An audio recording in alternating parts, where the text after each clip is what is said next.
वास्तुशास्त्र का डर और हकीकत।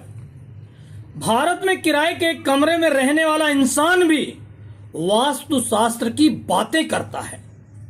कुर्सी किस दिशा में रखनी है, पलंग का सिरहाना किधर होना चाहिए, हर चीज पर वास्तु का हिसाब लगाया जाता है। और अगर जरा सी परेशानी आ गई तो कहा जाता है ये सब वास्तु दोष की वजह से हुआ है। लेकिन बड़ा सवाल यह है कि जिन देशों में वास्तुशास्त्र नाम की कोई चीज है ही नहीं, वहां के लोग बिना किसी डर के कैसे सुखी और संपन्न जीवन जी रहे हैं।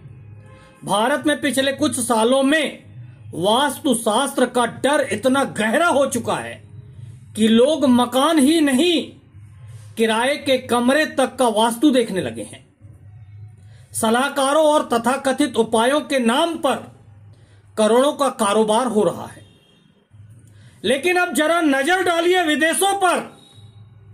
अमेरिका को देखिए, वहां लोग वास्तु नहीं, आधुनिक आर्किटेक्चर और टेक्नोलॉजी पर भरोसा करते हैं। फिर भी वह दुनिया की सबसे ताकतवर अर्थव्यवस्था है।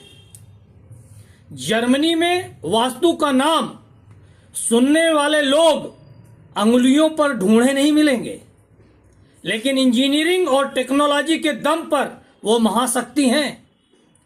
जापान, जहां बार बार भूकंप आते हैं, वहां भी लोग जैन फिलॉसफी और आधुनिक सोच से मकान बनाते हैं और वो दुनिया के सबसे सुरक्षित और संपन्न देशों में गिने जाते हैं।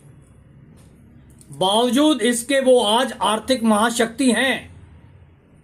रूस और इजराइल, जहां वास्तु का नामो निशान तक नहीं, फिर भी विज्ञान और रक्षा के क्षेत्र में पूरी दुनिया को दिशा देते हैं।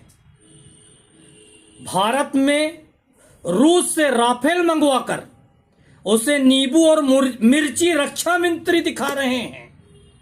बागेश्वर धाम स्वतः प्रधानमंत्री पधार रहे हैं। तो अब जानिए कि फर्क कहां है। फर्क है सोच का। भारत में जरा सी असफलता आ जाए तो हम कह देते हैं यह सब दिशा दोष है, लेकिन दुनिया के बाकी देश मानते हैं कि सफलता मेहनत, शिक्षा और अनुशासन से मिलती है। वो लोग अपने जीवन की बागडोर दिशा के डर को नहीं बल्कि कर्म के भरोसे चलाते हैं। यानी साफ है, संपन्नता और सुख वास्तुशास्त्र से नहीं बल्कि मजबूत सिस्टम, मेहनत और ईमानदारी से आते हैं।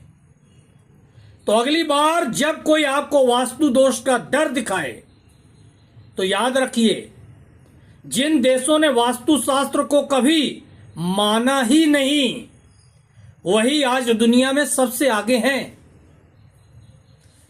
जिस पाखंड को कड़ाई से प्रतिबंध लगाया जाना चाहिए, वहीं सरकार पाखंड को बढ़ावा दे रही है। आज जगह जगह पाखंड की दुकानें खुली हुई हैं और रोज नई दुकानें खोली जा रही हैं। अगर वीडियो पसंद आया हो तो लाइक कीजिए, शेयर कीजिए और चैनल को सब्सक्राइब करना मत भूलिए। ऐसे ही खबरें और हम आपको दिखाते रहेंगे।